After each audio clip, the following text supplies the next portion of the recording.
Assalamualaikum warahmatullahi wabarakatuh. Perkenalkan, nama saya Risa Mafazah, NIM 20204102, kelas agroteknologi. Di video kali ini saya akan membacakan tentang hasil UAS Bahasa Indonesia saya. Nomor 1. Jelaskan pola bentuk gabungan yang terkait di bawah ini. Dalam kaidah bahasa Indonesia dikenal apa yang dinamakan dengan kata bentuk terkait dan penulisan selalu digabungkan dengan kata berikut: adi kuasa, catur tunggal, dwi warna, ekstrakurikuler, kontra reformasi, purna wirawan, sabta karinda, subbagian. Dan yang benar adalah adi kuasa, catur tunggal, dwi warna, ekstrakurikuler, kontra reformasi, purna wirawan, sabta karinda, sebagian. Jadi kata-katanya digabungkan. Nomor 2. Jelaskan perbedaan bentuk penalaran deduktif dan bentuk penalaran induktif dan berikan contohnya. Penalaran deduktif merupakan prinsip-prinsip umum untuk mencapai kesimpulan-kesimpulan yang spesifik. Contohnya: 1. Semua pria memiliki sebuah jari. 2. John adalah seorang pria. 3. Maka dari itu John memiliki 10 jari. Penalaran induktif memuji informasi yang spesifik yang mungkin berupa banyak potongan informasi yang spesifik.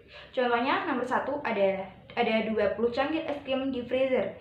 2. 18 dari mereka adalah rasa vanila. 3. Oleh karena itu, semua cangkir dan es krim adalah vanila. 3. Jelaskan dan berikan contoh transkripsi dan transliterasi. Transkripsi adalah penyalinan huruf yang disesuaikan dengan lafal atau disebut alih bunyi. Contohnya: 1. Saya ingin menjadi guru handal. 2. Mereka tidak suka kue manis. 3. Kami menghindari acara ulang tahun. Dan transliterasi adalah penyalinan dengan mengganti huruf ke huruf lain atau dapat disebut alih. Contohnya: Raudatul Atfal ditulis dengan huruf Latin. Nomor 4. Jelaskan penomoran bagian karangan berikut ini. Contoh program usaha. 1. Tahapan persiapan program. A. Penerimaan warga pelajar. B. Memilih penyelenggaraan. C. Memilih ketua kejar usaha. 1.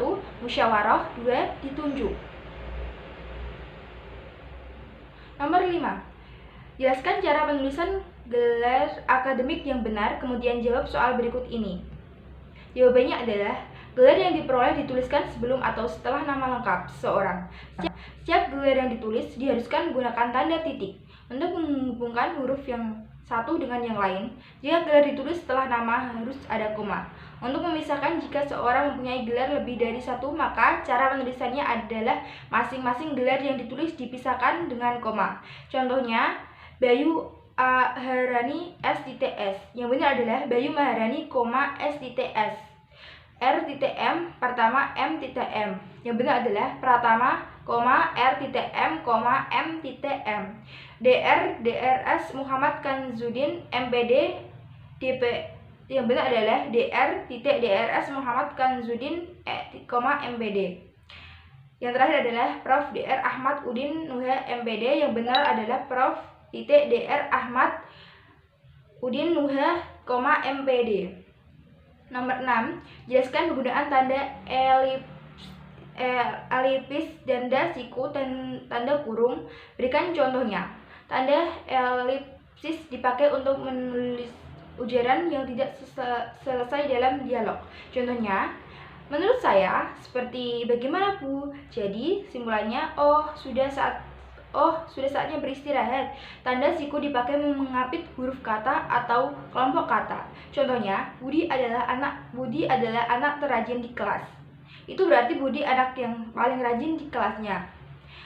Dan yang terakhir, tanda kurung, tanda baca yang digunakan berpasangan untuk memisahkan secara berpasangan. Contoh, Amir bekerja di salah satu LSM atau lembaga swadaya masyarakat. 7. Jelaskan 3 cara penalaran induktif meliputi generalisasi, analogi, dan hubungan sebab akibat atau kausa.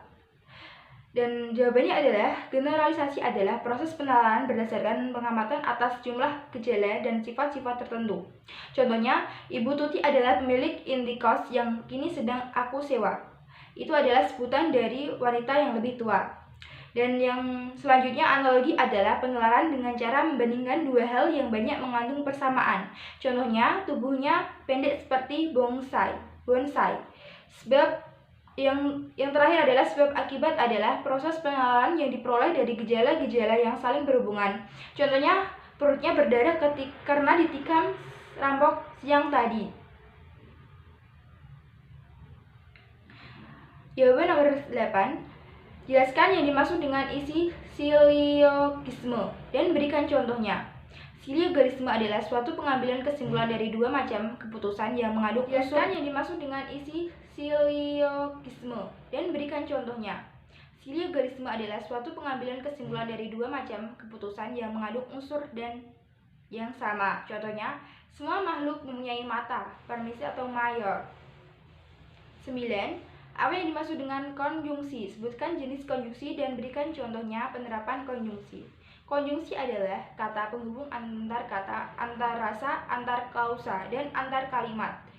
Konjungsi korelatif digunakan untuk dua kata frasa klausa, baik contoh, baik sekarang maupun nanti. Konjungsi subordinatif menghubungkan dua kata, frasa klausa, contoh pengadian, sekiranya, seandainya.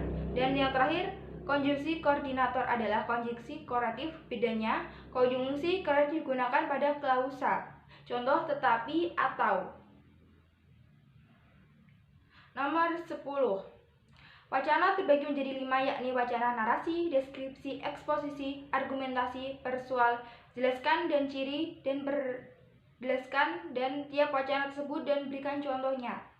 Wacana narasi adalah salah satu jenis wacana yang berusaha menceritakan atau mengisahkan suatu kejadian. Contohnya, Doni terlambat ke sekolah hari ini karena bangun kesiangan. Dan yang kedua, wacana deskripsi adalah satuan jenis wacana yang menggambarkan suatu objek berdasarkan hasil pengamatan. Contohnya, kegiatan di sekolahku demikian padatnya. Setiap hari aku masuk pukul 7 agar tidak terlambat.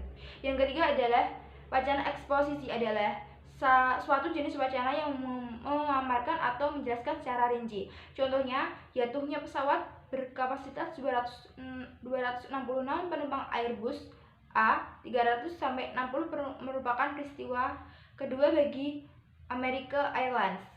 4. Wacana argumentasi adalah suatu bentuk retorika yang berusaha untuk mempengaruhi sikap. Contohnya, menurut Iskandar, suatu saat masyarakat mengubah paradigma agar lulus SMP langsung SMA. Dan yang terakhir adalah wacana persual adalah suatu seni verbal yang bertujuan meyakinkan. Contohnya adalah kita membuang sampah agar hidup lebih nyaman. Dan sekian yang saya kerjakan tadi, kurang lebihnya mohon maaf. Wassalamualaikum warahmatullahi wabarakatuh.